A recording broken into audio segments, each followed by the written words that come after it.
Hey guys, this is Eddie here of Legal Floggle, and I'm gonna be bringing you lovely fellas a new review dog. And, well, I know you're not a dog, well, apart from your mom, but anyways, I'm gonna be doing my Christmas themed album review because I just love you guys, all the support you've been giving me. And yeah, loads of you have been requesting it. Like, honestly, my mailbox is just chock full of requests for this, and give the people what they want. And you're probably wondering, Eddie man, you were cool enough, but there's no need for the sunglasses. Well, I know, guys, but the reason why I'm wearing these is because since it's supposed to be the harshest winter, that means it's going to be really hot. Hot.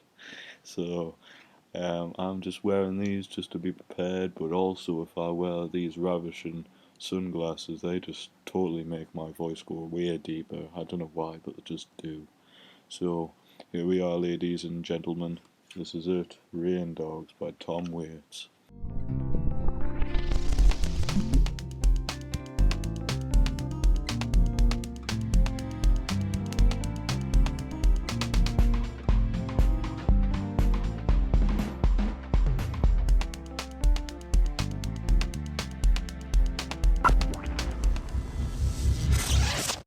So this album came out in 1985, and I'm not sure which album it was because he's made quite a few. He's made about 14, 15, I'm not too sure. And I'd love to say I'm a big fan of Tom Waits. I mean, I do have about 6 albums by him. I've got this, Swordfish Trombones, Closing Time, Blood Money, um, Frank's Wild Years, and just something else. And I'd love to get so many others, you know what I mean? I mean, the new album, Bad As Me, is probably one of the best albums of that year. I don't know, of course you man, like, I don't have the time to listen to every single album and think which one's the best. Small Change, Heart of the Saturday Night, there's just so many. Mule Variations, in fact, is the one I'd love to get. But this album is the album that got me really into Tom Waits. And I don't know why I'm suddenly turning into Christopher Walken. I remember when I was down in Hull with my groovy uncle, and that was in around 1 o'clock at midnight, and I couldn't get to sleep, so I popped this son of a bitch on, and that was a bad decision. I mean, although it is sort of a self-parody, and it is a light-hearted kind of make of the concept albums of what Tom Waits likes to do about, and that sort of making like songs in downhall cities, like the city of Singapore. I mean, there's just so many great songs on here, so many good ranges. The changes is just really dramatic. I mean, for example, we'll go over the 12th track, Ninth and Hennepin. It's one of the best ideas I've ever heard. The poetry on it is just magnificent.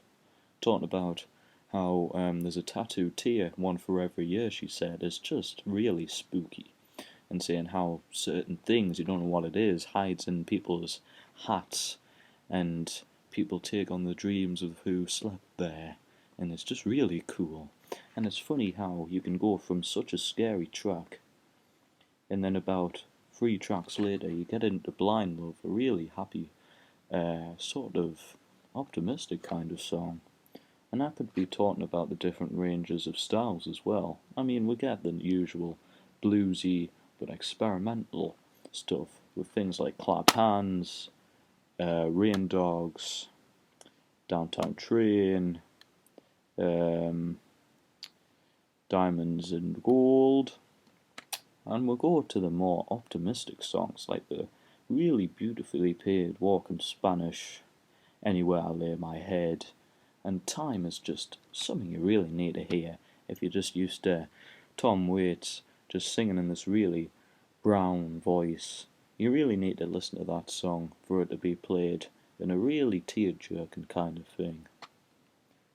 And there's other songs that are only about 2 minutes long, but it's sort of these little funky kind of things. I'm sort of thinking here like Cemetery Poga, where it just plays on all these different people who are sort of messed up in the head, and these people.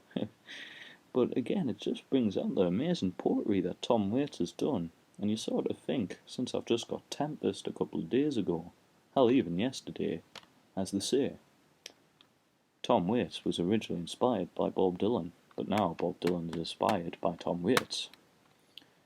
And there's so many great tracks, there is no real bad track, honestly. Big Black Maria, for example, really is probably the only track that I'm not too over the mountain for, you know what I'm saying? I find it a bit repetitive. And Midtown, one of the two instrumentals, is just so Batman. It is Batman. You can't think of Batman, I just do not know. But the other instrumental, Bride of Rain Dogs, is extremely avant-garde. Like, the trumpets might hurt your ears a bit, you know what I'm saying? And I need these ears for the sunglasses, you know what I'm saying? And there's just so many great tracks, and it is a brilliant album. How can I finish this album review without having my...